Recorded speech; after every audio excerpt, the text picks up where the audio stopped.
안녕하십니까, 이동환 TV입니다. 오늘은 다수의 폭주가 시작됐다는 이야기를 하고자 합니다. 구독 꼭 눌러주시기 바랍니다. 우리나라 민주주의는 중병에 걸렸다고 합니다.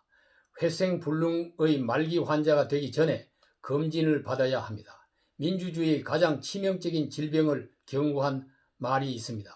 어느 개인이나 정당이 미합중국에서 부당한 처우를 당한다면 누구에게 호소할 수 있겠는가? 여론도 다수로 이루어졌다.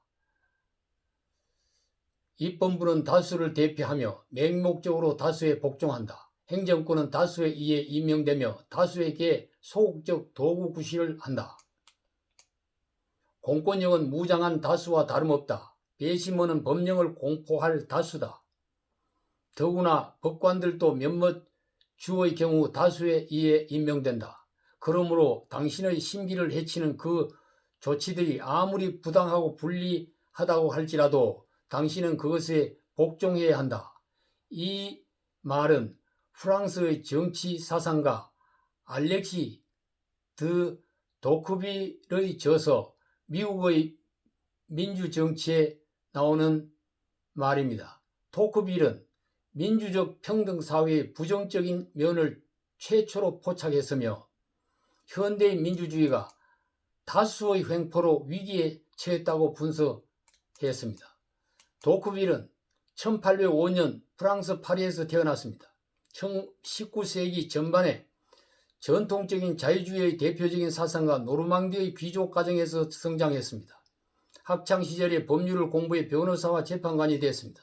1831년 정보의 명을 받아 미국을 시찰하고 미국의 국정을 분석해 보고했습니다. 1935년 미국의 민주정치라는 5권을 출간하여 미국 민주주의의 학문적 연구에 제1의 글이 되었습니다. 13판까지 재판된 바 있습니다. 1848년 프랑스 입법의회 의원, 1839년에는 외상이 되었습니다. 그러나 1985년 나폴레옹 3세의 쿠데타에 반대하다가 체포되었으며 그 후 은퇴하여 역사 연구에만 집념했습니다.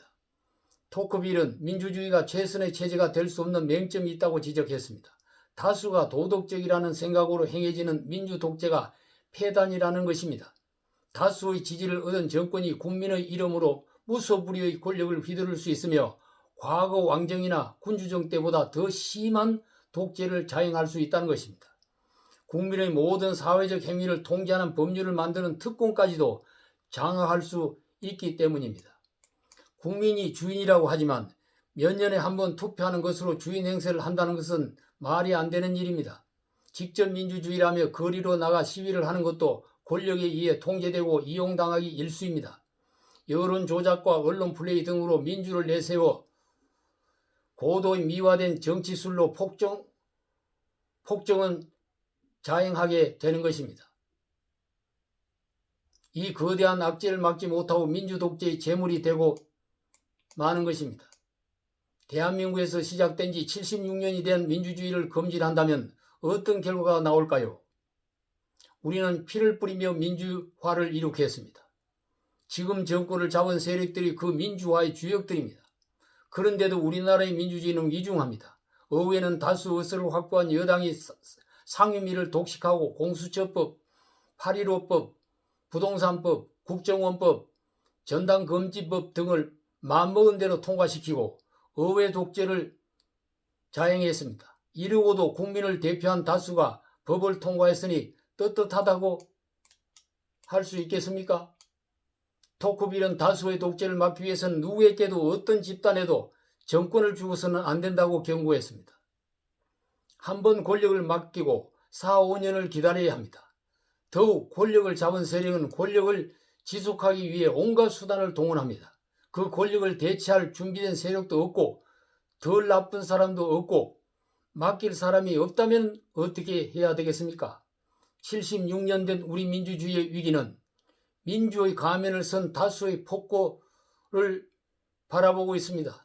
다수라는 괴물이 민주주의를 집어삼키고 있는 현실을 보고 온 국민이 탄식하고 있습니다. 감사합니다.